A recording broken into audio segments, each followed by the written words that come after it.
E nesta manhã possamos, ó Deus, trazer alegria ao coração do nosso patriarca das missões, o pastor Cisino Bernardino. Pai eterno, que neste momento Camboriú converja para este lugar. Que neste momento os seus filhos tenham a sua mente cativas ao seu espírito. E aqueles pentecostais que estiveram ontem à noite, Senhor, que comecem a ser tomados pela presença do seu espírito agora, Senhor, porque quanto mais glória eles mandarem para o céu, tanto mais glória o Senhor enviará para a terra. Pai, cerca este ginásio com a sua glória. E num raio de 5 quilômetros, onde houver um demônio alojado, eu dou a esses demônios segundos para sumirem daqui. Porque se não sumirem, serão queimados pelo poder da sua glória, que aqui será derramada. Rasga os céus, Senhor, sobre este lugar. Manda anjos de fogo estarem conosco, que eles comecem a esparramar estas brasas entre nós. E onde houver um crente cheio do Espírito Santo, pega ele nesta manhã, Jesus, e mostra o caminho da verdadeira e poderosa adoração. E a igreja que é soberana diz amém. Glória a Deus. Dá para misturar um glória a Deus nessa salva de palmas ou não? Os que trouxeram a Bíblia, abram-na comigo agora no segundo livro das Crônicas.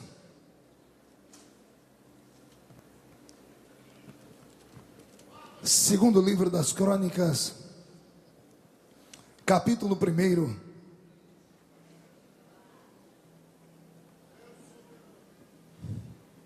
Glória a Deus. E o versículo de número 6.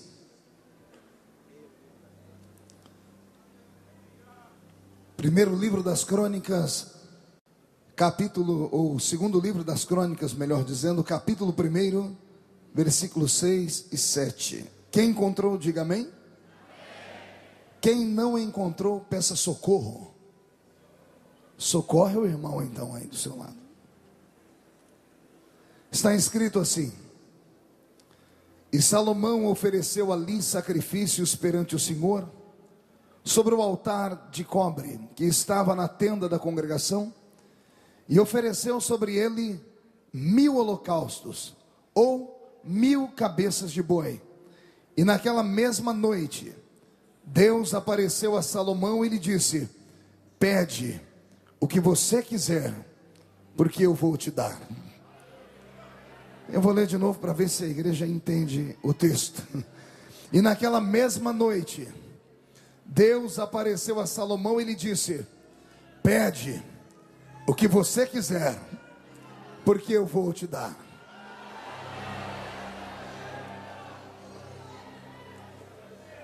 A minha missão nesta manhã é uma missão contundente, forte e que chega a pesar sobre os ombros. A missão primordial do Congresso dos Gideões Missionários da Última Hora é despertar a consciência missionária e levar uma geração inteira a acreditar que ainda existem pessoas que se interessam pelo próximo, pessoas que não são egoístas, pessoas que não pensam apenas no seu próprio umbigo, mas pessoas que acreditam que em vários cantos do mundo existem almas que precisam ser impactadas pela presença de Deus, que precisam conhecer aquilo que nós conhecemos aqui neste lugar, mas que só podem ser atingidas se houver almas abnegadas, almas desejosas de deixar a sua própria história para construir uma nova história. A pregação desta manhã é para tentar despertar em nós a crença de que Deus ainda é Deus, e de que Ele pode dar para nós tudo aquilo que nós queremos e necessitamos. Alguém acredita nisso ou não? Quando eu leio esse texto que aqui o Senhor me deu para a nossa meditação, ele me transporta a um tempo onde o próprio Deus vocaciona e escolhe um ser humano, para que este ser humano reine sobre o seu povo. A história em apreço fala sobre Salomão. E Salomão é o filho querido do grande rei Davi. Só que para entendermos o que se passa aqui neste capítulo, eu preciso que você me empreste o seu coração por alguns minutos, só para que possamos chegar ao cerne da mensagem. Momentos antes da consagração de Salomão ao reinado de Israel, na verdade, alguns anos antes, o grande império dado por Deus ao seu servo Davi sofre um declínio. Davi, o herói desta nossa geração e o herói de todas as gerações, Davi, o menino prodígio que consegue atingir o alvo de status de rei de Israel, simplesmente porque tocou o coração de Deus com a sua fé, com a sua bravura, com a sua coragem, que anos mais tarde se revela como o homem mais sensível do velho pacto, e por isso Deus dá a ele a insígnia de ser um homem segundo o seu próprio coração. Davi, que cravou aquela pedra na testa do grande Golias, Davi, que conseguiu entrar na caverna de Adulão e transformar bandidos em homens de bem, em heróis de Israel. Davi, o moço que confeccionou para nós com alegria o Salmo de número 23, nos dizendo que o Senhor é o nosso pastor e nada pode nos faltar. Davi, que construiu para nós o Salmo 51, que no meio do seu pranto, do seu choro, no meio da sua alma emocionada, conseguiu falar a Deus: tira tudo que eu tenho, tira o reino, tira a fama, tira até a minha saúde, mas não retires de mim o seu Santo Espírito, porque o seu Espírito é a maior de todas as riquezas. Davi, que construiu para nós o Salmo 91, aquele que fala que pode se levantar contra você 11.000 demônios, e se levantarem neste número organizados, 1.000 deles vão ter que cair ao seu lado, 10.000 deles do outro lado, mas você jamais será atingido. Este Davi, que eleva o nosso coração a Deus e diz que a nossa alma tem que ter sede, assim como a corça brama pelas águas tranquilas. Esse moço, que construiu para nós uma história de superação, uma história de conquista, ele não teve apenas momentos de alegria na sua vida, não teve apenas momentos de conquista na sua vida, não foram apenas momentos de glória e de alegria e de emoção. Houve um período na vida dele, que esses dias tem sido retratado aí na TV brasileira, através da Rede Record. Claro que de forma romanceada, muita coisa ali é apenas fruto da imaginação do diretor, mas aqueles que conhecem a história sabem que o teor foi basicamente aquilo. Nós conhecemos que esse grande e poderoso rei Davi, embora fosse grande, embora fosse poderoso, não deixava de ser homem. Era um homem de carne e osso. Era um homem como eu e você. Sendo de carne e osso, era sujeito a todas as paixões. E na vida de Davi eu aprendo que a falta de vigilância pode destruir para sempre a paz que o ser humano tem. Davi, no apogeu do seu ministério, um dia deixa de ir ao campo de batalha, do alto da sacada do seu quarto do palácio, observa uma mulher que está se banhando, por ela se enamora, nasce uma paixão incontrolável dentro dele, e o homem que temia Deus por um momento se esquece dos seus pactos, das suas alianças, e faz com a mulher um pacto desonroso, um pacto de carne, um adultério desenfreado. Se fosse apenas a paixão, creio que Deus talvez não faria as vistas grossas, mas trataria com ele de outra forma. Mas o resultado dessa história foi uma história macabra. A mulher engravida, mas a mulher não é dele, ela tem um marido. O marido está no campo de batalha. Quando ela conta para Davi que está grávida, no desespero, Davi arquiteta, ele engendra na sua mente um projeto macabro. Se ele tivesse orado, se tivesse procurado seus amigos espirituais, o próprio profeta Natã, talvez a história não teria o desfecho maligno que teve. Mas Davi trabalha com o coração, com a mente. Ele manda trazer o homem do campo de batalha, dá ao homem honrarias de herói, dá ao homem condições de passar uma noite ao lado da sua esposa, com paixão, com amor e carinho. Todavia, naquela noite, o marido da mulher, atingido na alma pela emoção de saber que os seus irmãos, que os seus amigos estão no campo de batalha, sofrendo na navalha da espada, para que a bandeira do leão da tribo de Judá ainda venha tremeluzir em Israel, não consegue se enamorar. A mente dele não estava no leito nupcial, a mente desse homem estava no campo de batalha. No dia seguinte, ele procura o rei e diz: eu lhe agradeço por tudo, mas eu preciso agora que o Senhor me libere para voltar à guerra. Não consigo nem beijar a minha mulher, tamanha é a opressão da minha alma em saber que os meus amigos morrem no campo de batalha. Creio que Davi não acredita no que está ouvindo. Ele não contava com o caráter de Urias, não contava com a hombridade do grande Urias. E Davi então se vê em uma sinuca. E é neste momento que ele engendra uma segunda ordem. Ele cria o plano B da sua história. Ele pega uma caneta ou uma pena com nanquim, pega um pedaço de papiro e escreve uma ordem. Dobra o bilhete, sela com o seu sinete, com o seu anel, envia para o campo de batalha e manda entregar para Joabe. E o portador do bilhete é Urias. Quando Joabe, o grande amigo de Davi, capitão da sua guarda, toma na mão o bilhete, ele enxerga as letras de Davi e mesmo talvez não querendo fazer, é obrigado a cumprir, porque quem manda é o rei. E o rei, quando manda, não pode ser desobedecido. E no bilhete dizia: Joabe, Urias não pode voltar para casa. Urias não pode retornar para o lar. Urias deve cair no campo de batalha como herói. Que volte para cá apenas o nome dele, para que eu possa fazer honrarias ao nome de um herói que tomba, mas ele não pode retornar para cá. Mesmo com o coração fechado, Joabe cumpre a palavra e acaba que Urias é morto no campo de batalha. Quando Urias morre, a história toma sequência.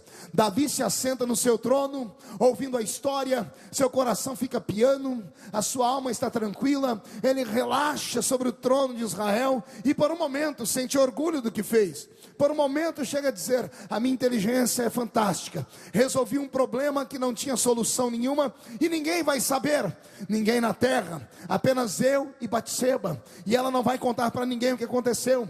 O menino que está dentro do ventre dela, e para todos os casos é filho de Urias, porque Urias passou ontem à noite aqui, e só eu e Batseba sabemos que ele não tocou nela. Davi está por um momento feliz, cego pelo pecado, cego pela artimanha do diabo. Enquanto ele está sentado no seu trono, ele se esquece, e anos mais tarde ele se lembra, e escreve no papel e deixa para nós um salmo dizendo: eu que pensava que podia esconder-me dos olhos de Deus, descobri que dos olhos de Deus não há como se esconder. É ele quem diz: se eu descesse ao inferno, lá tu estarias me olhando. Se eu subisse ao alto da montanha, tu também me enxergarias lá.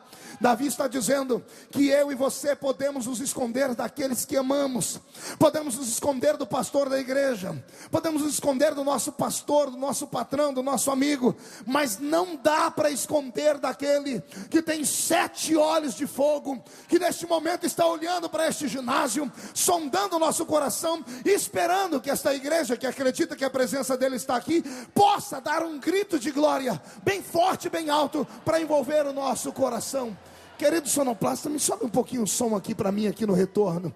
Pois bem, é nessa história que nós estamos aqui destrinchando. Eu não quero aqui humilhar Davi, não quero julgar Davi, não quero prejulgar Davi. Eu quero apenas que você acompanhe a minha história. De repente, quando tudo está muito piano e tranquilo, Davi recebe uma visita inusitada. E o profeta que o visita é um profeta corajoso demais. Pergunte por quê. Só falo se todo mundo perguntar. Eu não queria estar na pele de Natã. Uma coisa é você profetizar decadência para um homem que é decadente. Uma coisa é você revelar os atos ocultos de um bebum, de um salafrário, de um bandido, de uma prostituta, de um corrupto.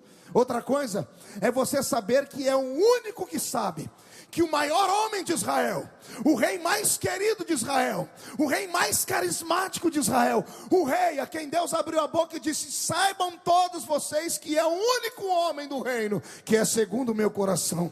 É você saber que cabe a você ir puxar a orelha dele, porque Natã vai profetizar a Davi. Se Davi resolve trancar a porta e falar: você não devia ter falado isso. Se Davi abre a boca e chama os soldados dizendo: esse homem está mentindo, em quem vocês acham que o soldado iria acreditar? Em Natã, até então um profeta desconhecido, ou em Davi, o poderoso homem que matou Golias? É claro que o povo, é claro que todos ficariam ao lado de Davi. Por isso Natã arriscou seu próprio pescoço. Natã vai para aquele lugar não sabendo se volta vivo, mas como é profeta, faz o que Deus manda. Profeta não fala o que o homem quer ouvir, profeta fala o que o homem deve e vai ouvir. Profeta não ama a sua própria vida, ele sabe que a sua cabeça pode rolar a qualquer momento, e o seu ministério pode ser até curto, 3 anos e meio, a cabeça vai para a bandeja de prata. Mas o profeta também sabe que podem matar a sua essência, mas não podem matar as profecias que saíram dos seus lábios. Por isso, nesta manhã, o meu desejo é que Deus suscite aqui neste lugar profetas com P maiúsculo, profetas que não temam a nada e a ninguém, profetas que se inspiraram na mensagem de ontem à noite e vão agarrar o diabo pelo chifre, vão esfregar o focinho do diabo no chão e vão mostrar que ainda existem homens e mulheres de fibra que não se curvam e falam o que Deus manda. Eu vou repetir, que falam o que Deus manda. Eu vou repetir mais uma vez, que falam o que Deus. Só quem tem coragem de falar o que Deus manda, levante a mão direita para o céu de novo, chacoalhe ela, coloque no ombro de quem está do seu lado com carinho e respeito. Isso, agora tira a pessoa do lugar, chacoalha ela só um pouquinho, mas dá aquele chacoalhão de verdade. Não, você não tem dificuldade como tem ali o irmão que vai chacoalhar os meus companheiros que estão aqui, porque chacoalhar homem de púlpito é diferente, mas você tem condição, chacoalha até irritar a pessoa, e grita no ouvido dela dizendo: Deus te trouxe aqui nesta manhã para isso. Não, chacoalhe, diga: para isso. Diga: Deus trouxe você aqui para sacudir a sua vida nesta manhã. Deus vai sacudir o seu ministério nesta manhã. Mas eu queria saber se alguém acredita neste chacoalhão e pode, ao invés de dar um grito, dar um berro de glória a Deus aqui nesta manhã missionária.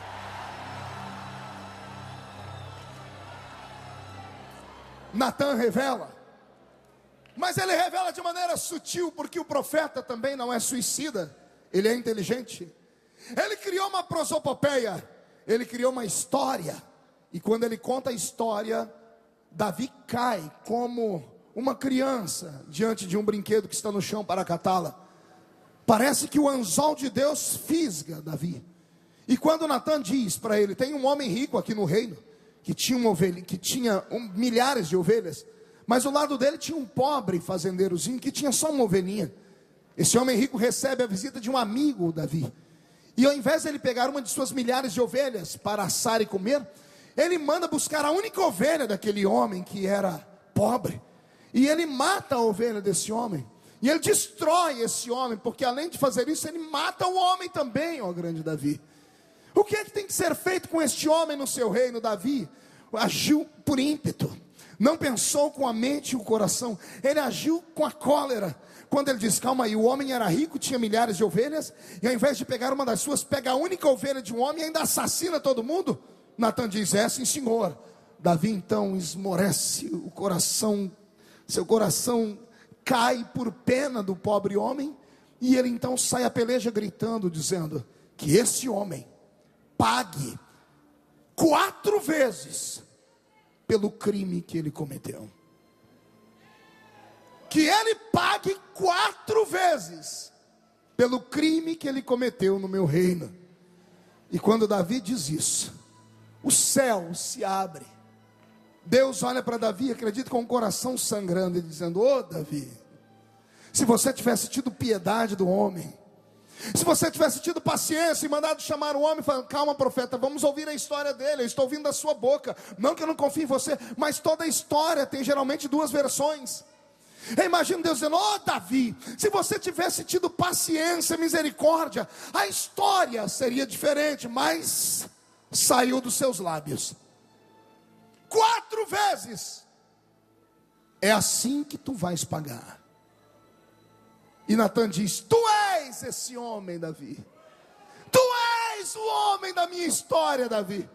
Podendo ter qualquer virgem de Israel à sua disposição, as suas várias esposas, tu vais e busca a única mulher de um pobre guerreiro, que amando Israel, deixa tudo para ir lutar pela bandeira de Israel.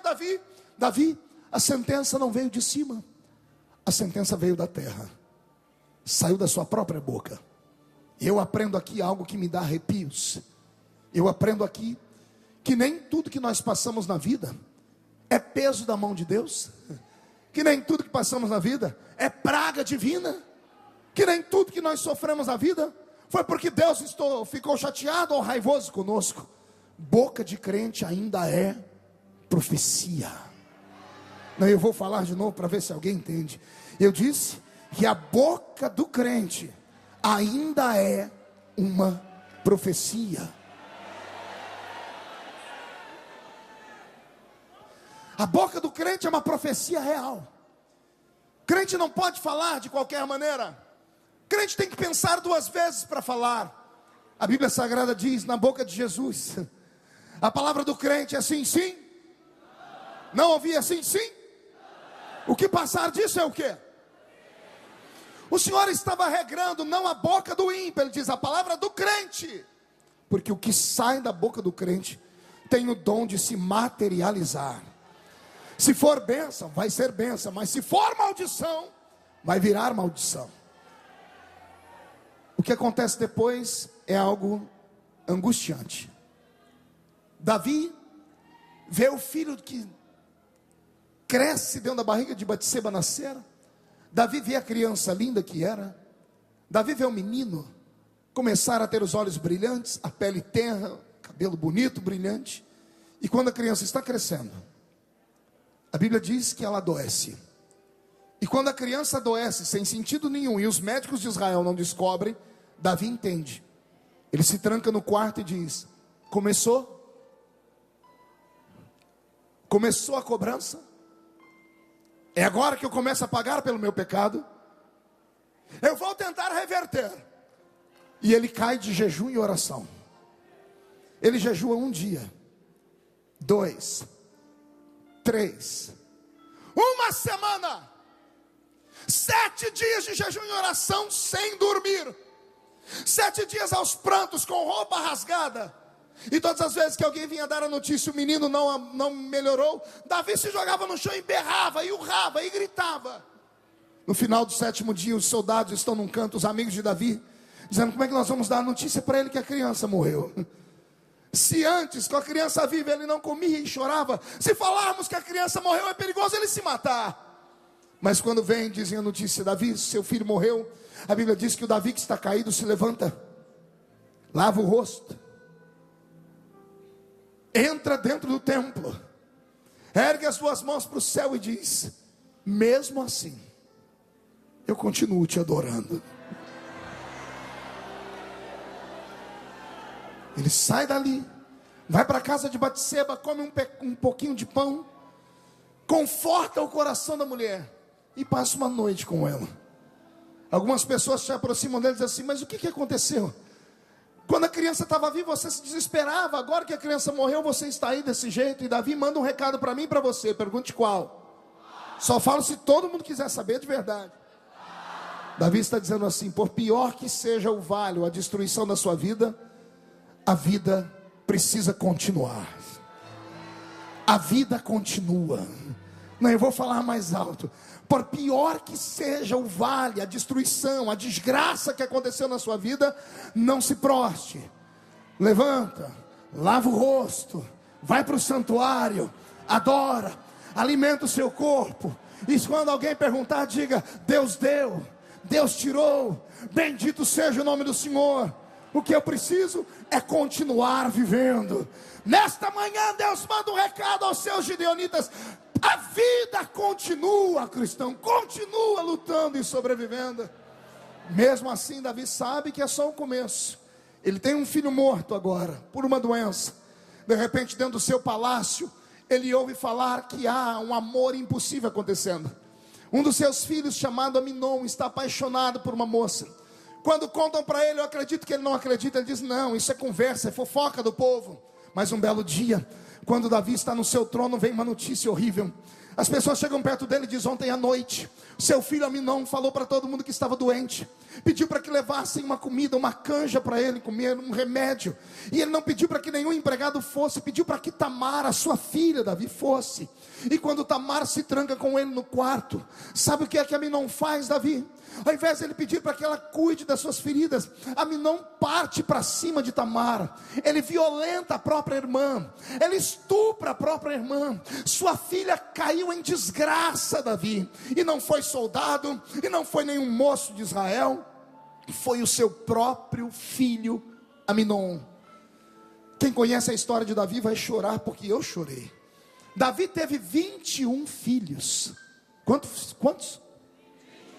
20 meninos. e só uma menina. 20 filhos homens e só uma menina. Era a única filha que iria dar a ele a alegria de se casar com um príncipe de outro reino e trazer para cá o coração de Davi e dar a ele rebentos. Era a única menina que Davi poderia levar ao altar. Mas a única filha é estuprada e violentada pelo próprio irmão. Naquele mundo antigo, quando uma mulher era violentada e estuprada, é como se ela tivesse morrido. É como se ela tivesse perdido a vida. Ela não podia mais se casar, ela era colocada num reduto ao lado de prostitutas. E Davi vê sua filha Tamar, querida e linda, estuprada, violentada, envergonhada, sair de dentro do palácio. Eu sinto que Davi quer corrigir Aminon. Eu sinto que Davi quer puxar a orelha dele. Eu sinto que Davi quer dar uma surra no filho, porque é isso que eu faria como pai. Mas Davi não pode. Pergunte por quê. Vou falar de novo. Davi não pode. Pergunte por quê. Davi não tem moral para corrigir o filho. O que é que ele vai falar para o filho? Você não pode dormir com uma mulher que não é sua. O filho ia dizer, mas o senhor dormiu com uma mulher que não era sua. O diabo vai blindando a mente de Davi. Davi não tem mais o que fazer. Ele começa a adoecer. Como se não parasse o teor da desgraça. Davi tem um filho morto por doença e uma menina morta moralmente.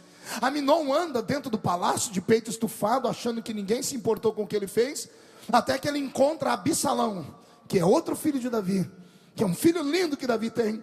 Quando Absalão vai conversar com Aminon sobre o que ele fez, Aminon deve ter dado uma bronca no irmão, dizendo assim, se o meu pai não me corrigiu, quem é você para me corrigir? A ira toma conta do coração de Absalão, e Absalão mata o irmão com a própria mão, pastor Cezino. E quando Absalão mata Aminon, a notícia esparrama no palácio. Aí lá vai o mensageiro de Jó falar com Davi de novo. Davi, Aminon acabou de ser assassinado. A ira de Davi, quem matou ele? Eu vou agora esganá-lo. Quem matou Davi foi seu filho, Absalão. Davi senta no trono e diz, o que fazer? Não posso matar meu próprio filho. Eu imagino alguém dizendo, mas vai lá e fale para ele, pelo menos corrija. Ele diz, não posso corrigir. Pergunte por quê. Se eu falar para ele que ele não pode matar o inocente, ele vai falar para mim, mas o senhor matou o marido da mulher que era inocente. Vocês estão entendendo a trama? O diabo vai travando tudo, o diabo vai fazendo uma trama. Davi é colocado no meio de uma rede, ele não consegue se soltar. Como é Davi, não faz nada com o filho, Davi se tranca no quarto, o filho se levanta e diz assim, gente, sabe o que aconteceu com meu pai? Meu pai virou um frouxo. Meu pai não presta mais para governar Israel. Um filho dele estupra a filha e ele não faz nada. Eu matei aquele infeliz, aquele estuprador e ele não fez nada. Meu pai não presta mais para governar o reino. E ele então engendra contra Davi uma maldição.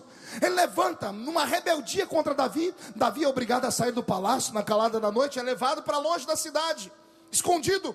O maior rei de Israel sai humilhado, e o filho rebelde toma conta do reino. O filho entra dentro do palácio e senta no trono do pai, usurpa o trono do pai sem merecer, sem poder. E ele não faz só isso, ele precisa de um exército, porque sabe que o exército de Davi é fiel a ele. Ele entra no cofre de Davi, e tudo que Davi plantou durante 40 anos, tudo que Davi colheu durante 40 anos, tudo que Davi trouxe de despojos de outros reinos durante 40 anos, Absalão abre o cofre, pega tudo que o pai criou e plantou, e gasta tudo, montando um exército de jagunços para ele. Davi está num canto e alguém diz, o rei nunca mais se levanta. Aí um grande amigo de Davi chamado Joabe, qual o nome dele? Lembra Joabe, da história de Urias? Joabe não aceita aquilo, junta um grupo de fiéis a Davi, e como eram mestres da guerra, conseguem desbaratinar o exército de Absalão, até que Joabe pessoalmente caça Absalão, e Absalão no meio de uma floresta, no trote do seu cavalo, com as suas madeixas encaracoladas e grandes, os seus cabelos, quando ele passa por debaixo de uma árvore, os seus cabelos ficam aprisionados nos galhos, se emaranham num galho, e o cavalo vai embora, e Absalão fica pendurado pelo pescoço, pelo cabelo. É aí que Joabe se aproxima dele, saca da sua espada, e como capitão da guarda pessoal de Davi, Joabe fere Absalão de morte, cravando a espada no ventre dele. E daqui a pouco entra a notícia onde Davi está. terminou a rebeldia, terminou o motim, o exército de Absalão foi destruído, e Davi grita: e Absalão? E alguém diz: Absalão está morto. A ira de Davi: quem matou meu filho? Aí vem a notícia: Joabe.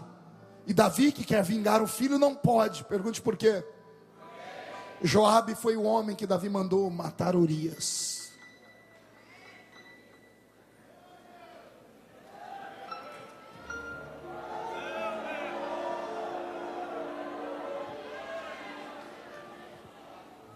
É triste, não é? É triste. Davi está no leito de enfermidade agora. Enfermidade da alma. No corpo ele não tem feridas, mas a sua alma está perturbada. Davi entra em uma prisão, que depois ele escreve num salmo para nós. É a pior de todas as prisões. E ele numa oração diz: Senhor, tira a minha alma da prisão. Ele é colocado em uma prisão onde a mente é aprisionada. Essa prisão tem nome, chama-se culpa. Vou falar de novo, essa prisão chama-se culpa. Não tem nada pior do que o inimigo vir com as suas garras e apontar o dedo para você e cravar aquelas unhas na sua mente, falando que você não pode, não vai, não consegue, não vai se levantar, não vai estar mais de pé. Não tem nada pior para alguém que está acuado, vivendo sobre o espectro de um fantasma que ele acusa por causa do seu passado. Mas o que Davi não tinha naquela época, fique tranquilo, nós temos hoje. Hoje nós temos o sangue de Jesus Cristo, que é maior e melhor do que sangue de bode, do que sangue de cordeiro, do que sangue de carneiro, do que sangue de boi, de bezerro. Um sangue marcessível, o sangue de alguém que foi puro. E é Paulo quem vem aliviar a nossa mente, citando a sua carta aos Romanos no capítulo 8, dizendo: fiquem tranquilos, nenhuma condenação há para os que estão em Cristo Jesus nosso Senhor. É por isso que nesta manhã, aqui dentro desse ginásio, o mais fraco entre nós merece o nosso respeito.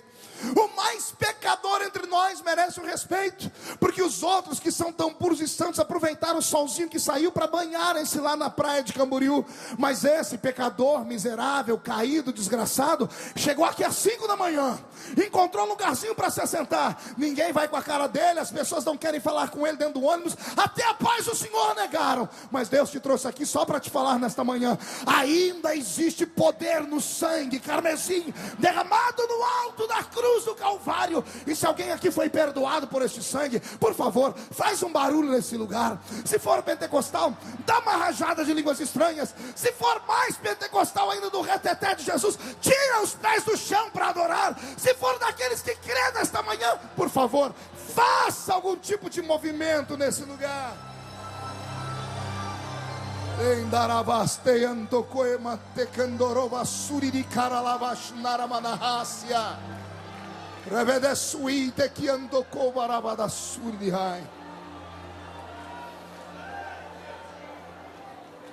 Estou terminando agora, porque eu não vim pregar nessa manhã. Eu disse que eu tinha um propósito nesta manhã, mas o que acontece agora é lindo demais. Oh glória. Davi sucumbe com a morte de 4 filhos. 3 morreram fisicamente e uma morreu moralmente. Ele pagou literalmente com a boca. Quantas vezes ele ia pagar? Quantas vezes ele pagou? Olha para o seu irmão e diga mais uma vez: cuidado com o que você fala. Na verdade, deixa eu explicar aqui para não atemorizar você, senão vai ter gente que não vai querer nunca mais conversar na vida. A palavra profética, ela só tem peso quando ela sai da via correta. Uma coisa é falar da boca para fora. Uma coisa é você olhar para o seu irmão e falar assim: vixe, queria que você sofresse, fosse um acidente. Na brincadeira, amigos brincam assim. Eu já vi irmão falar assim: você é endemoniado, né? Mas é claro que ele não está dizendo que o irmão é possesso por demônios. Está falando da boca para fora. O que é da boca para fora não tem peso, mas quando sai do coração, quando sai com lágrimas, quando sai com emoção, com raiva ou com amor, é com essas palavras que você tem que tomar cuidado. Por favor, quando ficar emocionado demais, conte até 10, conte até 100, não deixa sair, porque enquanto está aqui dentro, o diabo não toma posse. porque o diabo não pode ler a sua mente. Mas saiu daqui, ele pega. E nós não vamos deixar o diabo pegar nada, porque ele não tem nada. Até a chave da casa dele Jesus tomou quando ressuscitou. O diabo é um derrotado e um perdedor. Posso ouvir um glória a Deus por isso? Davi percebe a morte se aproximar. Muda a música, Beto. Quando ele percebe que a morte vai se aproximar, ele precisa deixar um herdeiro para o trono. E quem conhece um pouco de lei de Israel, sabe que quem deve herdar o trono é o primogênito do rei. Sim ou não? Não ouvi? Quem tem que herdar é o primogênito do rei. Lembra de Jacó e Esaú brigando? Quem tem o direito à primogenitura é o que nasce primeiro. Quem vai substituir Davi ao trono tem que ser o primeiro filho. E o filho mais velho de Davi, que já está preparado para assumir o trono, se não me falha a memória, é Adonias, já está conversando com as pessoas, pastor Cino, para começar a governar, vê o pai adoecer, não conta com algo que Davi faz no leito. Um dia deitado na cama, Davi olha para o céu e tem uma ideia. Olha o que ele diz: Senhor, por todos os pecados que eu cometi, eu quero tentar aqui te dar alguma coisa para que o Senhor não se esqueça mais de mim. O que é, Davi? Eu quero te dar uma casa. Eu quero construir um palácio para o Senhor. Um lugar onde todas as pessoas que passarem do mundo vão saber: Deus habita nos 4 cantos da terra, mas Ele vem passar as férias aqui em Israel. Aqui em Jerusalém Ele tem uma casa de veraneio. Oh, glória. E a ideia é linda. Davi vai falando e se empolgando. Aí Deus olha assim: Davi, a ideia é linda, eu quero essa casa, mas não quero que você faça, porque a sua mão ainda tem o sangue dos inocentes. O coração de Davi se curva. E Davi então tem uma segunda ideia. Ele manda abrir a porta do seu quarto e manda trazer o seu filho Salomão. Qual o nome dele? Salomão. Não ouvi? Salomão. Pergunte para o seu irmão se ele sabe quem é a mãe de Salomão. Alguém sabe quem é a mãe de Salomão? Não ouvi? O povo anda assistindo a Record. Quem é? Batseba. Mas calma aí, Batseba não é a mulher do adultério? Não é por causa dela que Davi está sofrendo? Não é por causa do ato cometido? O filho dela que nasce primeiro, o que é que Deus fez? Não ouvi? Matou? Aqui começa a vir umas mensagens que só Jesus pode explicar, porque eu não dou conta.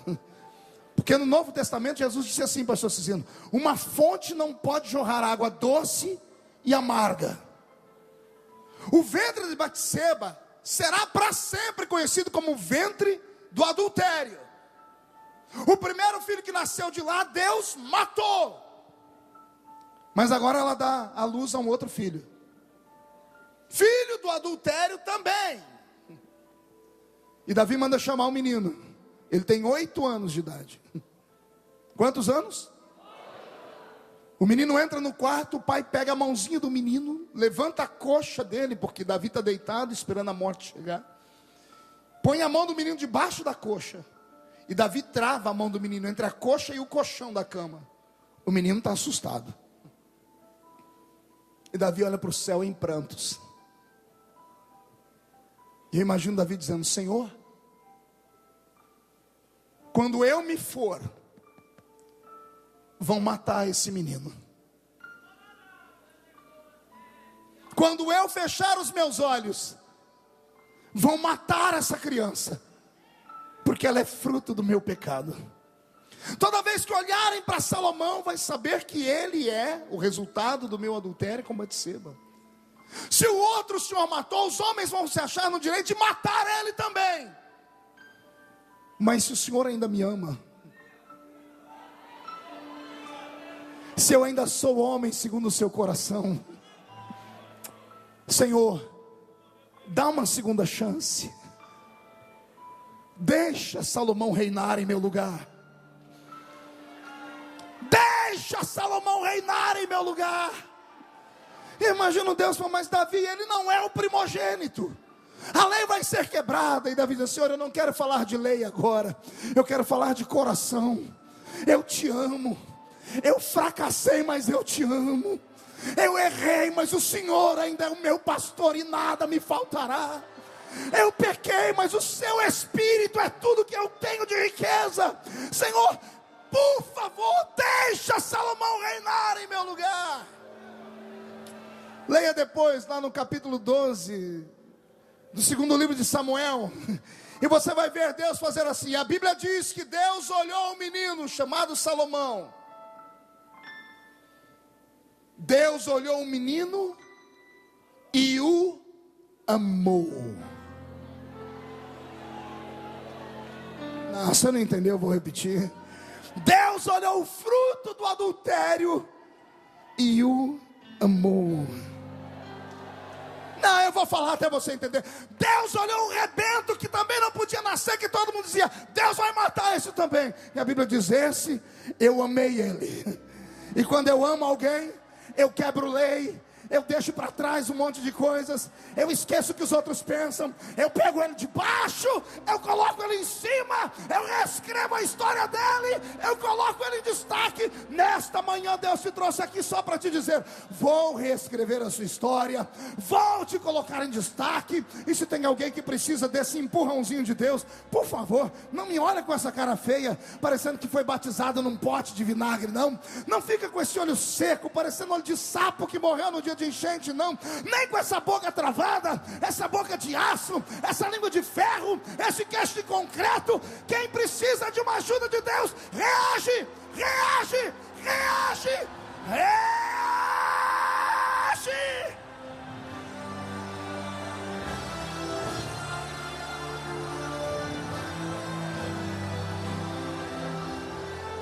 Amanaste cantocou barabassuri de candarabahas. Ninguém será aceito se antes não for rejeitado. Ninguém será colocado em destaque se antes não for provado. Davi morre e é sepultado junto aos seus pais. Salomão, uma criança,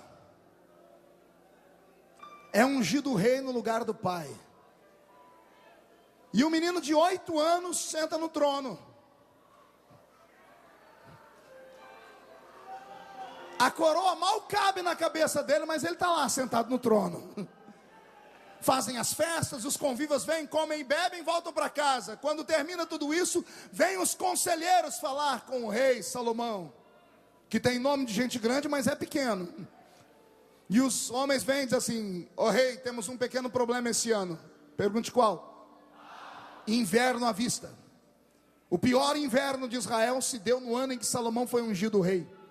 Um inverno tão grande que matou de cara a cega e o verão. Os períodos em que Israel vivia da colheita dos cereais ou dos frutos. E então os conselheiros dizem, o povo vai passar fome. Temos quase 5 milhões de pessoas para ser alimentados. E Salomão, como criança, diz, o que meu pai faria? E alguém diz, o seu pai chamaria o tesoureiro. E o tesoureiro abriria os cofres, pegaria tudo que tem lá dentro que o seu pai plantou esses anos todos e compraria comida do reino de outro povo. Mandaríamos aqui pessoas mensageiros em outras estações, em outras nações, negociaríamos, traríamos sementes, traríamos cereais, traríamos frutos, e é para isso que serve o governo, o lastro do governo que está guardado. E eu imagino o menino dizendo, pronto, faça o que meu pai faria. E aí entra o tesoureiro. Não dá para fazer. Mas por que não? Por causa do seu irmão Absalão. Mas o que tem meu irmão? Respeita a memória dele que ele está morto. Pois é, mas enquanto ele estava vivo, quando ele deu um golpe de estado no seu pai, ele roubou tudo que o seu pai tinha guardado em 40 anos. E gastou tudo. Não sobrou nada. Os conselheiros se apavoram. Estão olhando para o menino.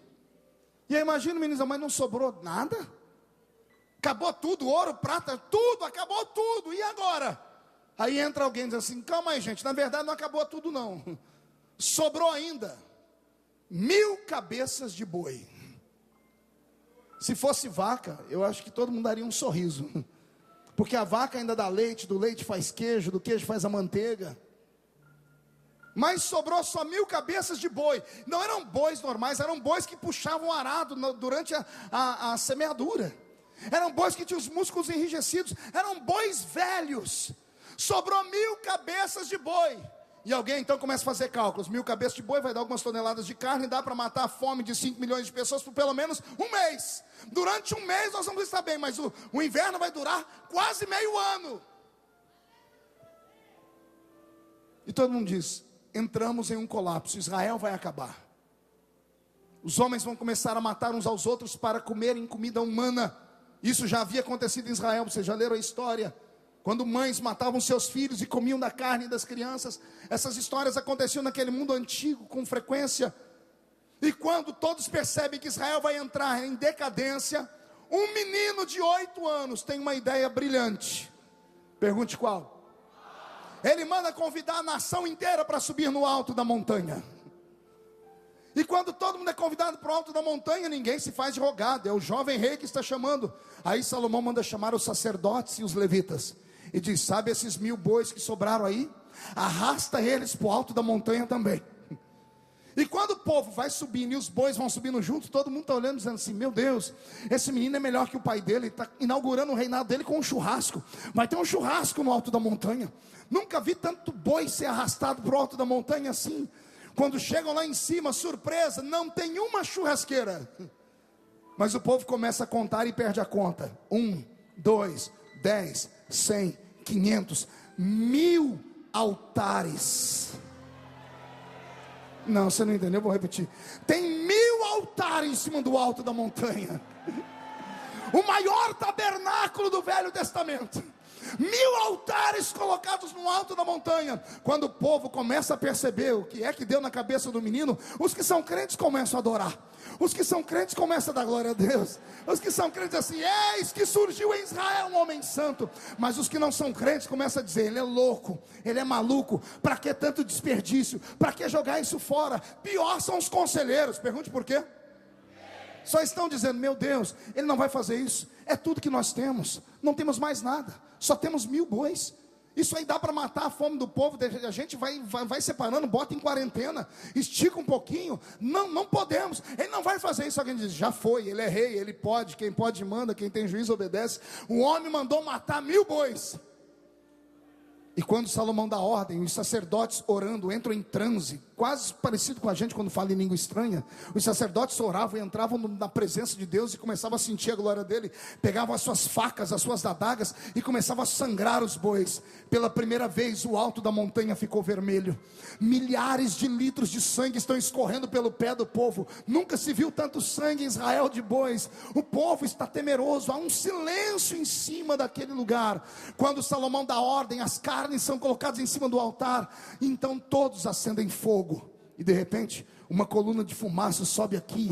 2, 10, 500, 1000 colunas de fumaça cercam os céus de Israel. Israel está cinza, o povo está em silêncio. E o menino rei de 8 anos está sentado olhando para cima, pedindo para as pessoas saírem da frente, colocando a mão nos olhos. Ele está procurando, pergunte o quê? Só fala se todo mundo perguntar. Ele está procurando Deus.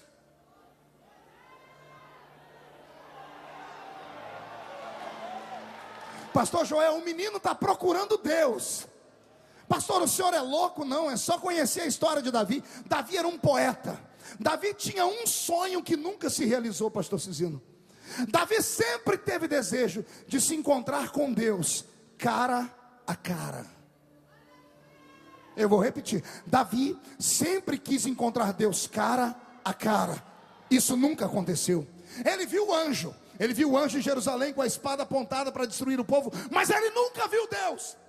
O sonho dele era ver Deus. Deus disse: você é um homem segundo o meu coração. Mas Deus nunca se mostrou para ele. Mas Salomão cresceu ouvindo as histórias do pai. O Salmo 18, por exemplo, lembra quando Davi escreve inspirado: e eu estava com a minha alma no inferno, e o Senhor sentou nas asas de um querubim e voou sobre as asas do vento, veio e arrancou a minha alma daquele lugar. O menino Cresceu ouvindo falar que o Deus do pai dele sentava nas asas do querubim e descia. Mas ele não sabia que isso era apenas uma metáfora. Na história do Salmo 18, Davi está repetindo a grande batalha que ele teve com os filhos do gigante Anak. E um dos filhos de Anak, se não me falha a memória, Talmai, tinha uma lança de 45 quilos. Ele derrubou Davi de cima do cavalo. Quando ele foi cravar Davi na terra, os soldados de Davi, os heróis de Davi, tiraram ele dali e mataram o gigante. E eles, quando terminaram a batalha, olharam para Davi dizendo: tu nunca mais sairás a peleja conosco, para que não se apague a lâmpada de Israel. Porque tu és, Davi, a lâmpada de Israel. Tu és um homem que fala com Deus, que canta com Deus, que faz o povo dançar para Deus. Então Davi, quando viu seu amigo tirar ele não deu honra para o amigo. Ele diz: não foi o homem que me tirou, não, foi o meu Deus, que sentou nas asas de um querubim e voou sobre as asas do vento, e me tirou do inferno. O menino acreditou nisso, literalmente, e ele esperou Deus vir. E ele não via vento, não via asa, não via anjo, não via nada. Quando a carne acaba de ser queimada, o povo começa a descer do monte, acabou o sacrifício. Cinzas os altares, os sacerdotes estão esparramando as cinzas. Davi senta Salomão senta na sua carruagem real e desce para o palácio. As pessoas estão descendo do monte, uns estão crentes, outros estão murmurando, outros estão dizendo: ele é excêntrico, outros: ele é santo. O menino não conversa com ninguém, entra dentro do quarto dele naquele dia. Eu não sei que horas foi, se às 8 da noite, às 9, 10, 11 ou meia-noite. Também não sei como, se pelo teto, pelo chão, pela parede esquerda, direita, porta ou janela. Eu sei que a Bíblia diz que depois disso, naquela mesma noite, Deus entrou dentro do quarto do menino. E antes do menino ter um infarto do coração, Deus abre a boca e diz: ei, garoto, pede o que você quiser. Eu vou falar de novo: pede o que você quiser, porque eu vou te dar hoje. Eu estou com o meu corpo arrepiado aqui, porque o Senhor está me dizendo que a ordem cronológica não muda. É essa noite. Não, você não entendeu, eu vou repetir. É essa noite ainda. Hoje, antes do dia terminar, vai ter alguns aqui que vão encontrar-se com a presença dEle. Não sei se dentro do ônibus, se dentro do carro, se na saída, se aqui mesmo. Não sei se arrebatado, se de pé, deitado, agachado. Eu sei que esta noite, alguns que vieram para esta festa vão se encontrar com Deus. E Deus vai abrir a boca dele e vai dizer: ei, pede o que você quiser. Pede o que você quiser.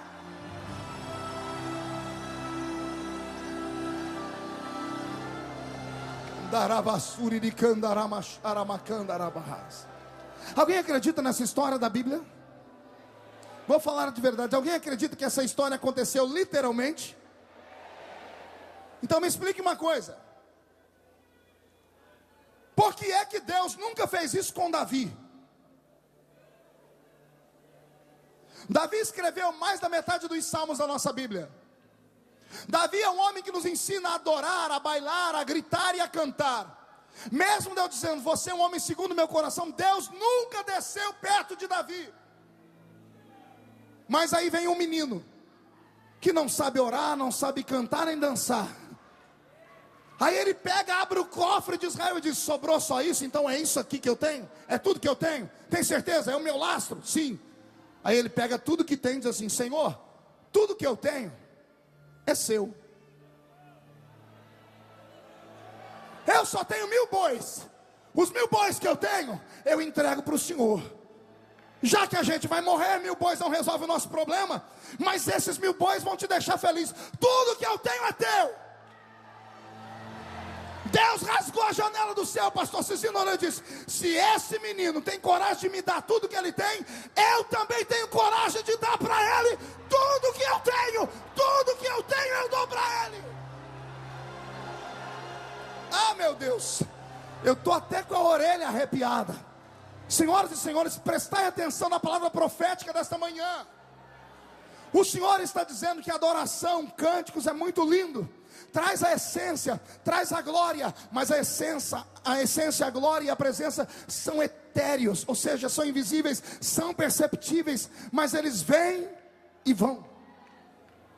Você vai entender agora, porque você conhece um monte de gente que é pobre de maré, maré. Pessoas que moram numa choupana. E geralmente quando nós temos algum problema, são essas pessoas que a gente procura.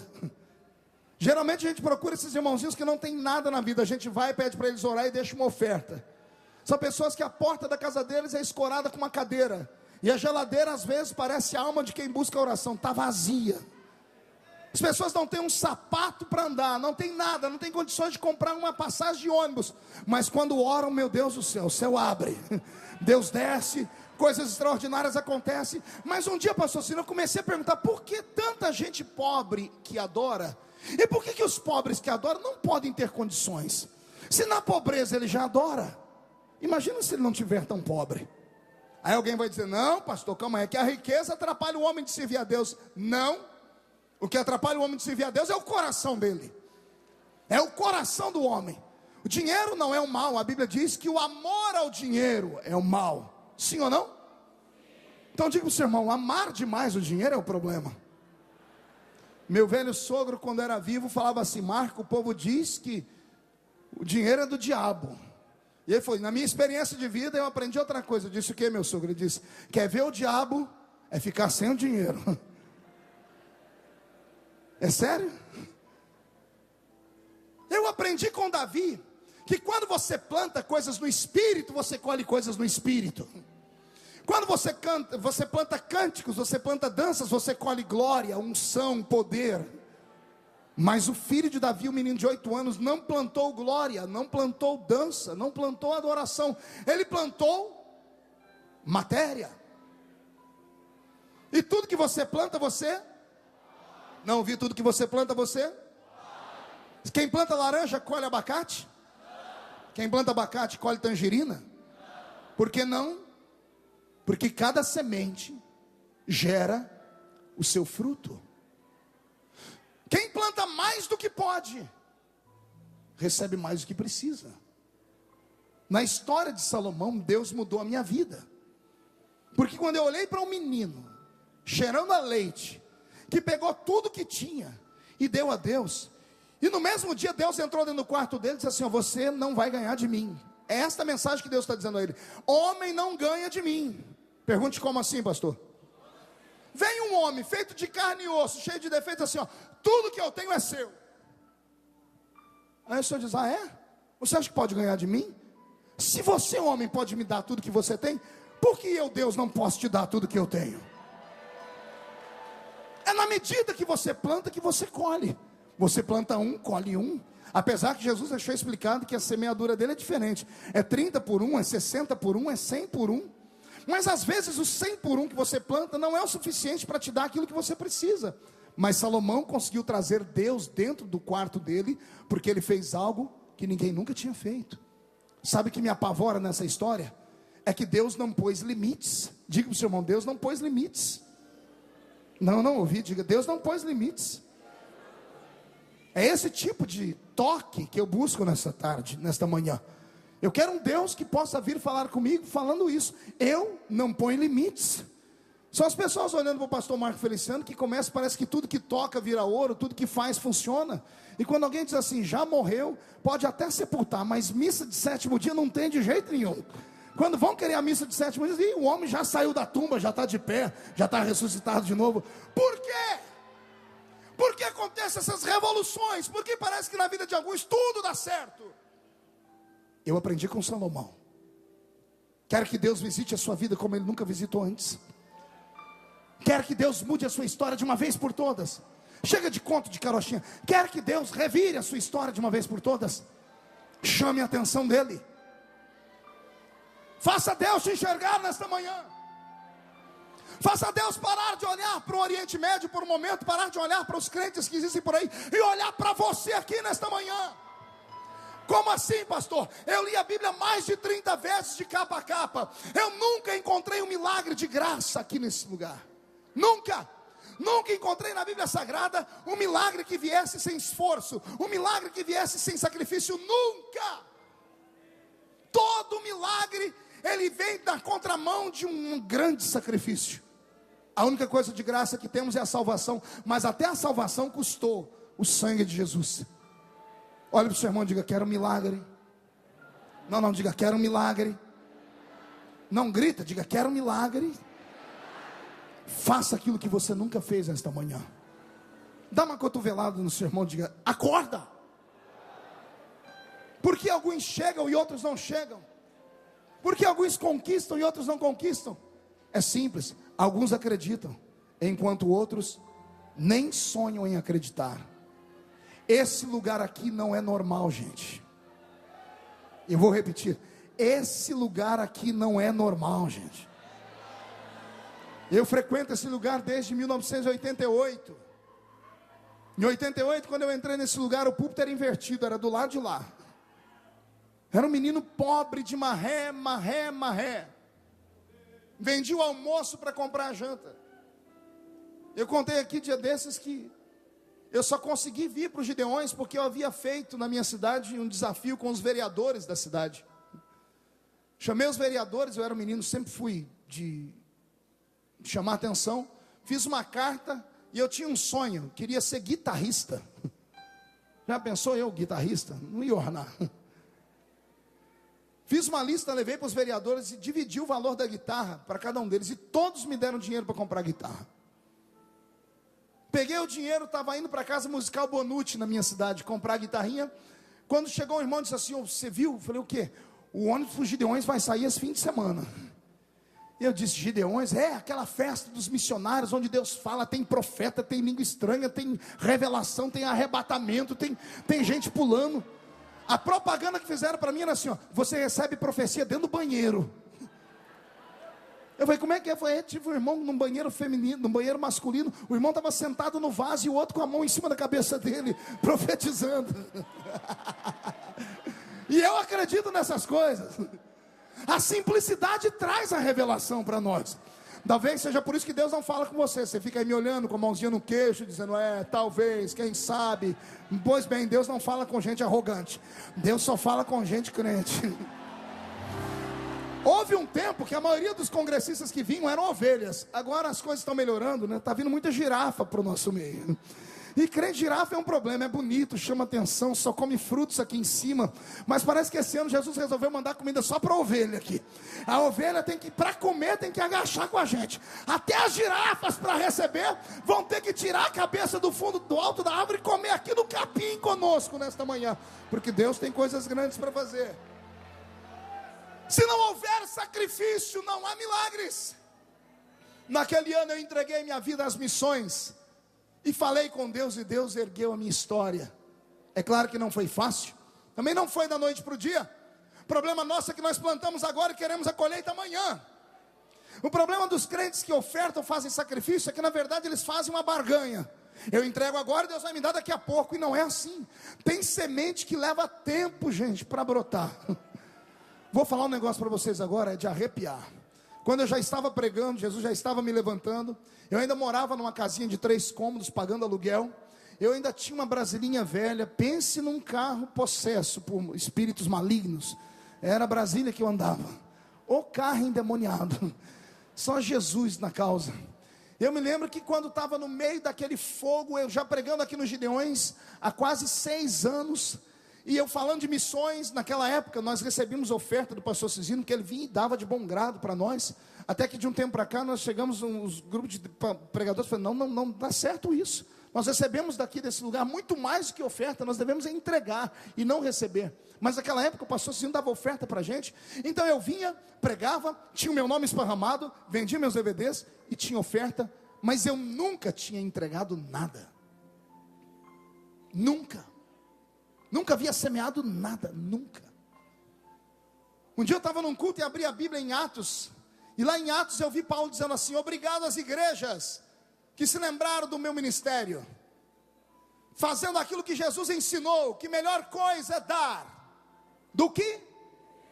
Melhor coisa é? Do que? Eu nunca tinha matado a fome de uma criança. Eu nunca tinha vestido alguém. Eu nunca tinha ajudado uma igreja a comprar um tijolo para colocar na parede. Até o dízimo era complicado para mim. Oferta, não sabia o que era isso. Todas as minhas roupas eram roupas dadas. Quem me acompanha há muitos anos, lembra que quando eu ia pregar, eu dizia assim: irmãos, a minha grife é uma grife japonesa. Eterno que me deram, sapato que me deram, camisa que me deram, gravata que me deram. E quando alguém sente de dar alguma coisa, eu sinto de receber, né? Eu tinha uma unção estranha. Eu mirava uma pessoa no fim do culto e dizia: aquela é a vítima. Chegava chorando perto da pessoa e dizia assim: meu Deus, que gravata linda. E eu pegava a gravata e falei: nossa, um dia eu vou ter uma gravata igual essa. E dava um puxão no pescoço da pessoa. Um dia Deus vai tocar no coração de alguém para me dar uma gravata assim. Aí o irmão arrancava a gravata por livre e espontânea pressão. E eu dizia: irmãos, Deus tem cuidado de mim. Deus tocou no coração do irmão, tocou uma vírgula. A única loja que eu comprava na minha cidade, tem nome até hoje, aquela peste não fecha. Já vi falir tudo, menos aquela praga daquela loja. O nome da loja é Vem Que Tem. É um brechó. Era morrer alguém na cidade, o telefone da minha sogra tocava: ó, avisa o seu genro, tem uns ternos novinhos aqui. Era os ternos do defunto, tinha até um buraco da bala no colete do terno. Naquele ano eu vim para os Gideões e disse assim: eu vou mudar a minha vida. Vou parar de ser hipócrita. E assumi um casal de missionários no Chile. Na época não era muita coisa, eram alguns dólares apenas. Mas alguns dólares que durante o mês, desde os meses, começou a me fazer falta. Porque é um negócio, você começa a investir no reino, parece que fecha todas as portas. Parece que é o próprio Deus dizendo assim: ah, você está ofertando para prosperar, então primeiro eu vou fazer você descer. Vou fechando todas as portas, para ver se você tem condições de ir até o fim. Porque o que traz o milagre é a perseverança. É você ir contra tudo e contra Deus. Eu vou chegar lá. Eu vou, nem que eu tenha que vender a minha sogra, mas eu vou honrar o compromisso que eu fiz. Eu falei da sogra, o irmão deu glória. Vigia. Naquele ano, no final daquele ano, a festa foi em abril. Em dezembro daquele ano, eu consegui um milagre. Eu comprei a minha primeira casa. Ó, ninguém dá glória a Deus, hein? Gente, a Bíblia diz assim: é para chorar com quem chora, mas é para se alegrar com quem está alegre também. Eu vou falar de novo. Naquele ano eu comprei a minha primeira casa. Saí da imobiliária com a chavezinha na mão, indo para casa para falar com a Edileuza, alegre, naquela porcaria daquela brasilinha que falhava a cada quarteirão. E quando eu estou indo todo empolgado, irmãos, eu recebi uma visita de Deus dentro do meu carro. O Senhor falou comigo como poucas vezes Ele havia falado. O Senhor falou comigo: quer ser um homem próspero? Quer ser um homem rico? E eu disse: quero. E o Senhor disse: vou te dar o segredo. Pegue a casa que você acabou de comprar. Não entra nela. Semeia ela na vida de alguém que precisa mais do que você.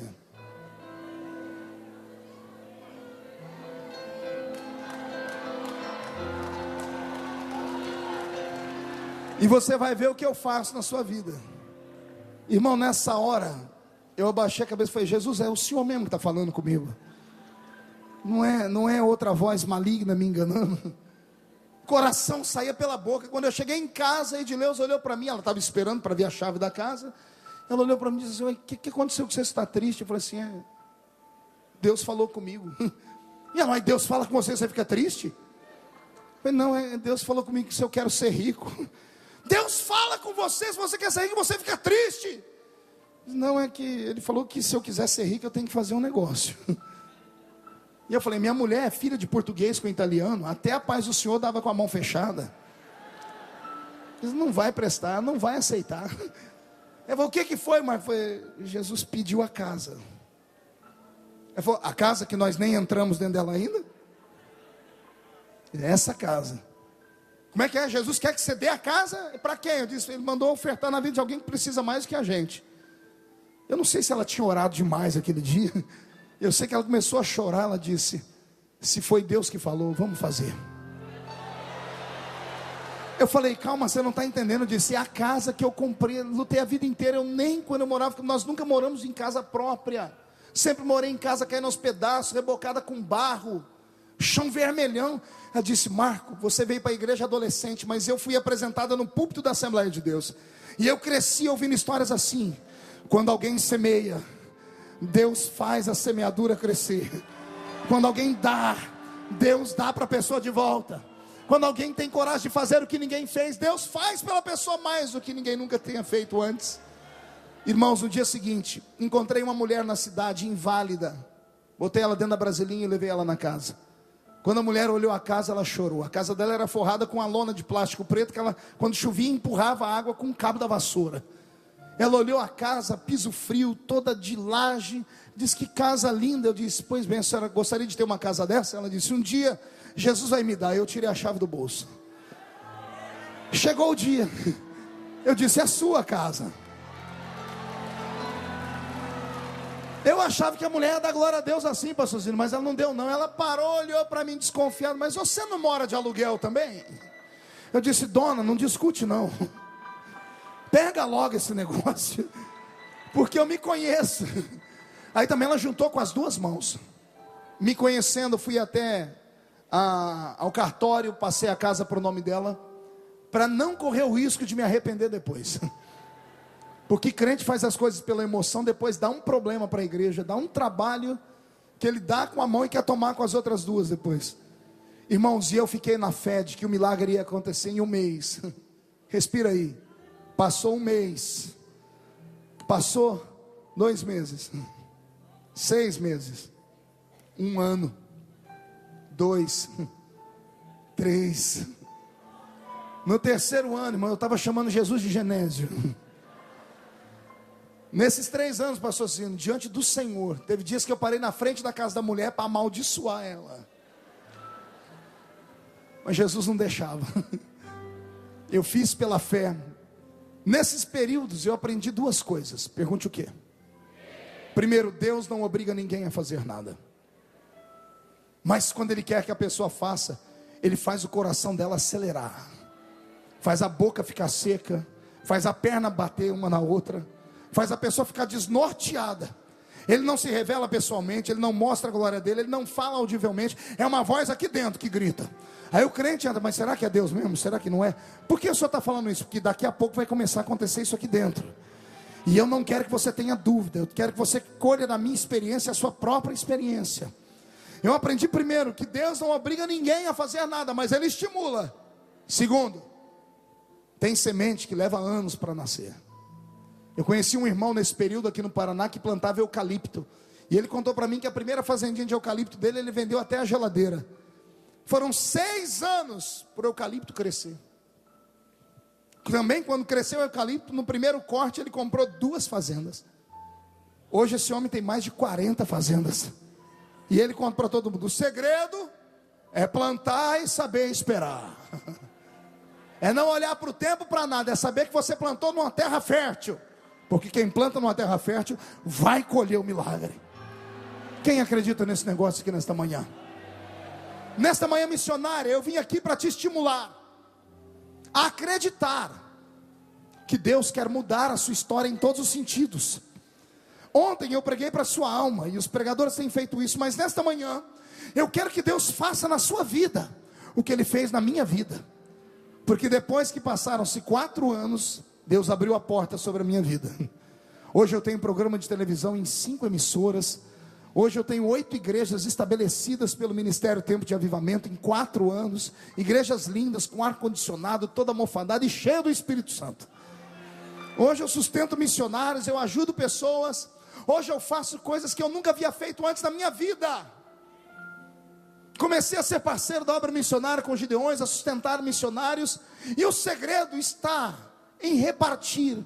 O segredo está em você lançar a palavra em cima da voz de um profeta. Mas olha para mim, não é qualquer um.